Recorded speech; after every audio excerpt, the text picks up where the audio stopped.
Haleluya, haleluya, haleluya. Salam saudaraku, Ratapan 3 ayat 22 sampai 23. Sebab kebaikan Bapa Yahweh itu tidak pernah berhenti. Rahmat Bapa Yahweh itu tidak pernah berkesudahan, selalu baru setiap pagi. Begitu besar kasih setia Bapa Yahweh dalam kehidupan kita, dimanapun kita berada. Saudaraku, renungan pagi KPI Mayim Kahim pada hari Senin tanggal 24 Januari 2022. Atau pada tanggal 22 Sefat 5782 yang merupakan kelanjutan pembacaan renungan Torah kita, diambil dari kitab Keluaran 10 ayat 23 sampai 24 yang berkata demikian, saudaraku. Mereka tidak dapat melihat seorang terhadap saudaranya, dan mereka masing-masing tidak dapat beranjak dari tempatnya 3 hari lamanya. Tetapi untuk seluruh Bani Israel ada terang di tempat tinggalnya. Ayat 24. Lalu Firaun memanggil Musa dan berkata kepadanya, "Pergilah, layanilah Yahweh, hanya kawanan dombamu dan kawanan lembumu harus ditinggalkan, juga anak-anak boleh pergi bersamamu." Saudara, kopi yang baru saja kita dengarkan dalam bacaan renungan Torah ini tentang kegelapan melanda Mesir, saudaraku. Kegelapan melanda Mesir merupakan tulah yang ke-9, saudaraku, yang Bapa Yahweh nyatakan kepada bangsa Mesir untuk menyatakan kebesaran yang dahsyat, saudaraku. Tahap demi tahap kuasa Bapa Yahweh dinyatakan terhadap bangsa Mesir ini untuk mengeluarkan bangsa Israel, saudaraku. Jadi ada bayar harga yang sangat luar biasa yang harus Mesir terima, saudaraku, saat akan mengeluarkan bangsa Israel, bangsa pilihan yang Bapa Yahweh sudah berjanji kepada Abraham, Ishak, dan Yakub ini, saudaraku. Karena cinta kasih Bapa Yahweh dan bangsa Israel merupakan biji matanya, saudaraku. Sehingga proses yang ke-9, tulah ke-9 terjadi kegelapan selama 3 hari, saudaraku. Dan mereka tidak dapat bisa melihat satu sama lain karena kegelapan melanda Mesir. Kecuali wilayah yang dihuni oleh penduduk Israel, wilayah Gosen, saudaraku, tetap tidak mengalami tulah tersebut dan tetap dalam keadaan terang. Sesuatu fenomena yang sangat dahsyat, saudaraku. Di satu sisi bangsa Mesir dihajar dengan tulah berturut-turut, saudaraku.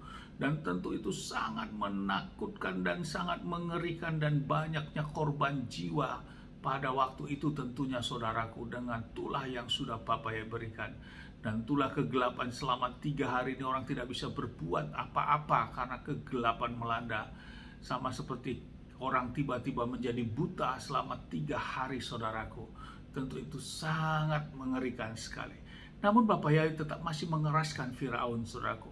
Firaun memanggil Musa dan mengatakan, "Engkau boleh pergi, tetapi untuk kawanan ternak dan dombamu jangan kau bawa." Karena Firaun tahu bahwa mereka akan memberikan persembahan kepada Bapa Yahweh, saudaraku, lewat korban persembahan. Namun korban persembahannya ditahan, tentu tidak bisa, saudaraku.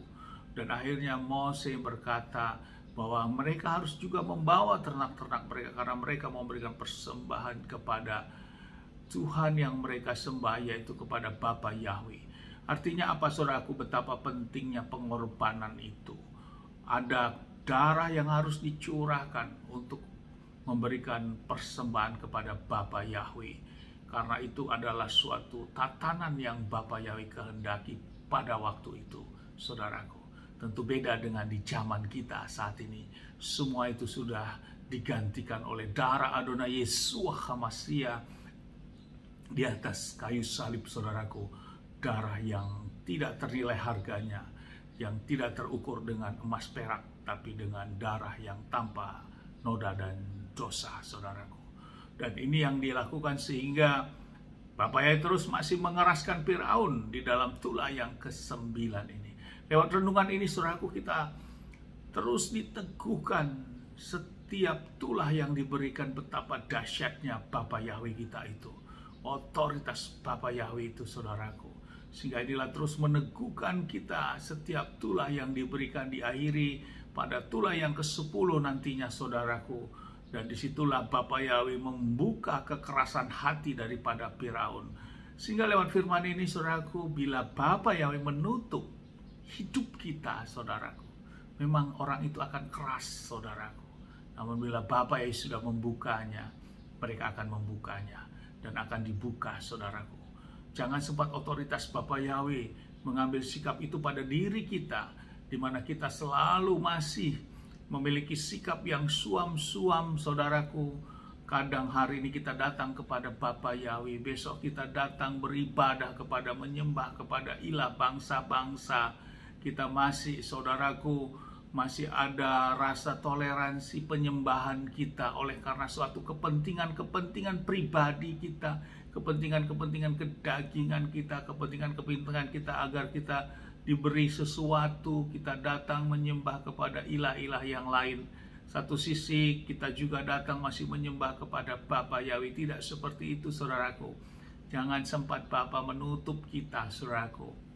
Inilah waktunya. Bapa Yahweh sudah nyatakan lewat renungan yang terus kita dengarkan. Kurang lebih 9 hari ini telah diberikan untuk meneguhkan kita. Jangan ragukan kebesaran Bapa Yahweh.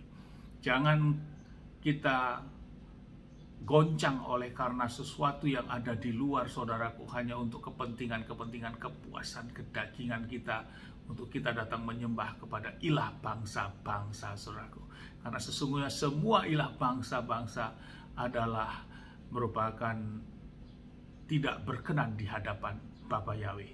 Karena Tuhan yang kita sembah, kita kembalikan apa yang kitab suci dan Taurat tetapkan, yang disembah oleh Bapa Abraham, Ishak, dan Yakub, dan yang diperkenalkan kepada Mose untuk menyampaikan kepada bangsa Israel dan tentu kepada kita, yaitu Aku adalah Aku, dan Yahweh itulah namaku, turun-temurun dan untuk selama-lamanya, dan kebesarannya dinyatakan lewat 10 tulah yang dahsyat ini, dan tulah ke-9 adalah tulah kegelapan selama 3 hari.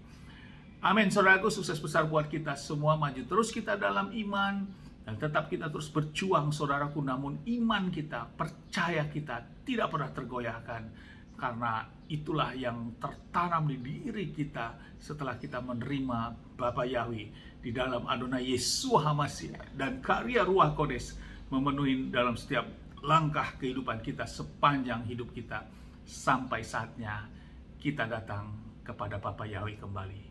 Amin. Dari tempat ini saya berdoa, Bapa yang memberkati dan melindungi kita semua, saudaraku, dimanapun kita berada. Bapa yang menyinari wajahnya kepada kita, memberikan kita kasih karunia. Bapa yang menghadapkan wajahnya kepada kita, memberikan kita damai sejahtera. Apa yang kita kerjakan, lakukan sepanjang hari ini, semuanya menjadi berhasil, dan kita orang-orang yang percaya kepada Bapa Yahweh.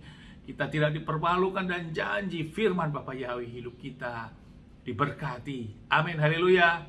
Shalom, saudaraku.